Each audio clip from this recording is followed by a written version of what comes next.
Postoperative care. Surgeries in patients with CLD are associated with higher rates of mortality and morbidity as a result of loss of functional hepatic reserves and associated systemic impairments. This mandates a thorough preoperative assessment including history, examination and investigations, severity of the disease, extrahepatic manifestations of CLD, evidence of decompensation or current sepsis, disease-specific considerations, patient-related risk factors, scoring systems, Child, Turcotte, Pew score, model for end-stage liver disease.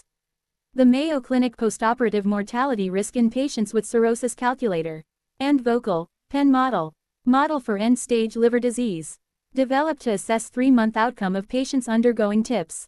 MELD equals 3.78 lane serum bilirubin milligram per deciliter plus 11.2 lane INR plus 9.57 lane serum CR milligram per deciliter plus 6.43. The maximum score is 40. MELD Na equals 0.025x 140 Na plus 140. MELD score is better than CTP in predicting 90-day mortality. A score between 10 to 15 of MELD is associated with increased perioperative risk. A score greater than 15 elective surgery should be postponed. CTP score of less than 8 can undergo surgery with acceptable risk. Other organ systems. Hepatic encephalopathy must be excluded by physical examination. Pulmonary system high-standing diaphragm causes dysphonia. Hepatopulmonary syndrome can cause intrapulmonary vasodilatation and massive VQ mismatch with consequent hypoxemia. Patients are at risk of developing hepatorenal syndrome.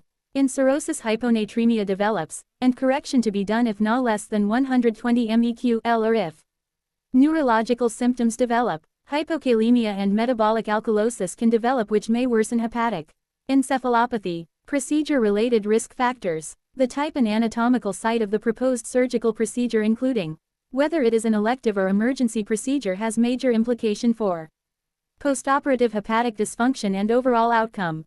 Emergency surgery has 4 to 5-fold increase in the relative risk of mortality and morbidity. Investigations. Hematological.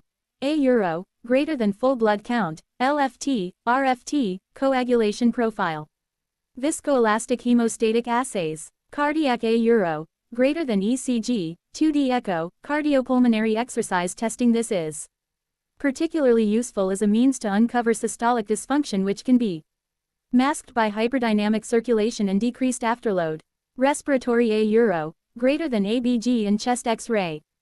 Hepatic A euro, greater than hepatic venous pressure gradient to assess degree of portal hypertension. Prehabilitation, optimization, facilitate biliary drainage if preoperative bilirubin is 8 to 10 mg per deciliter.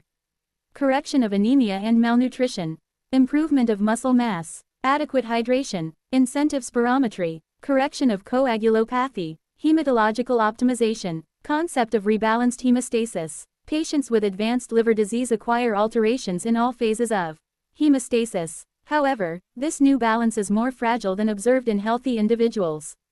This balance may flip towards either hyper or hypocoagulability depending on clinical context, explaining why both bleeding and thrombotic complications may occur paradoxically in patients with liver disease. The role of PT becomes less significant.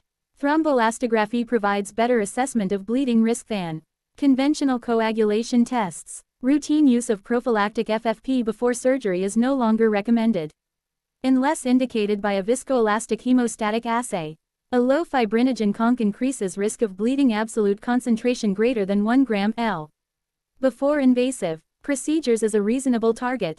Unnecessary blood transfusions to be avoided in view of post-op liver dysfunction. Anesthetic implications. Hepatic blood flow. GA uniformly decreases HbF by 20–30%.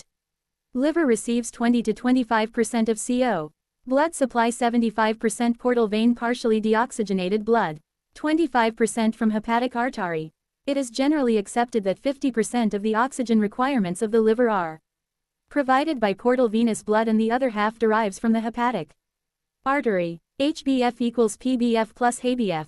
HABR. Hepatic arterial buffer response. Apart from myogenic constrictive response of hepatic artery to the rise in arterial pressures, classical arterial autoregulation, there is a second form of intrinsic regulation which is termed as HABR.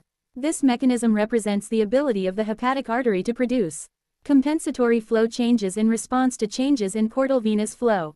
If portal blood flow is reduced, the hepatic artery dilates, and if portal flow is increased, the hepatic artery constricts. Factors reducing liver blood flow during anesthesia: hypoxemia, hypo and hypercarbia, hypovolemia and hypotension. Sympathetic stimulation. Surgical manipulation in RUQ can reduce hepatic blood flow up to 60% from sympathetic activation or by direct compression of vena cava and splanchnic vessels. Pneumoperitoneum, patient positioning, use of inhalational agents above 1 mAq. Volatile anesthetics. MAP and company decreases with all agents. Halothane causes vasoconstriction in hepatic arterial vascular bed, reduces hepatic oxygen delivery and venous oxygen saturation. In contrast, isoflurane increases flow velocity in hepatic sinusoids and preserves microvascular blood flow. Sevoflurane has favorable effects through ischemic preconditioning effect. Intravenous anesthetics. Etomidate and thiopental decrease HbF either from increased hepatic arterial vascular resistance or from reduced cardiac output and blood pressure. Propofol is found to increase THBF in both hepatic arterial and portal venous circulation because of its splanchnic vasodilator effect. Opioids. The significantly reduced metabolism of morphine in patients with advanced cirrhosis leads to prolonged elimination half-life, markedly increased availability of orally administered morphine, decreased plasma protein binding, and potentially exaggerated sedative and respiratory depressant effects. Half-life of alfentanil is doubled. Fentanyl and sufentanil elimination is appreciably altered.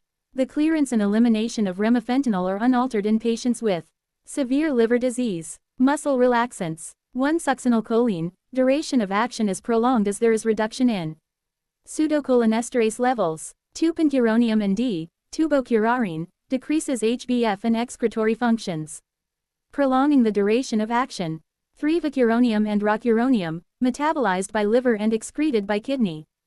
4-atracurium and cis-atracurium, large volume may lead to shorter distribution half-lives. Goals: maintain O2 supply, demand relationship in liver, maintain renal perfusion, avoid hypotension, meticulous fluid balance, choose appropriate anesthetic agent, intraoperative management, hemodynamic management. In addition to standard anesthesia monitoring, hemodynamic monitoring should include insertion of arterial catheter to continuously measure arterial blood pressure. As potential blood loss is a concern, wide-bore cannulas and rapid infuser device should be available. Insertion of T may be concern in point with esophageal varicose, even though it may be beneficial for hemodynamic and volume monitoring.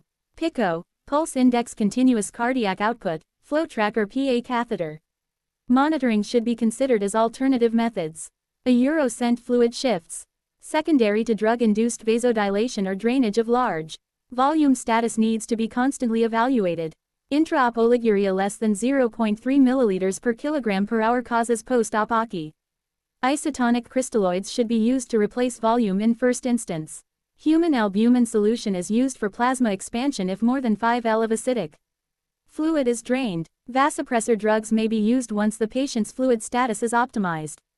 Stepwise approach with metronidazole, phenylephrine and norepinephrine. Close monitoring of patient glycemic control is needed. Post-operative considerations. High risk of wound dehiscence and infections, SBP, pneumonia, OCI.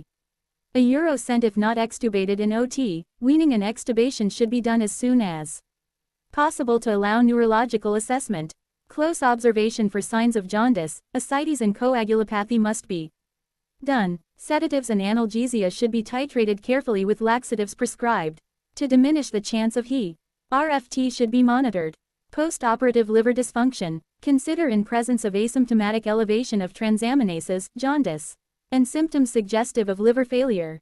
Major contributing factors: pre-existing liver disease, massive blood transfusion, hepatic O2 deprivation, septicemia and drug toxicity.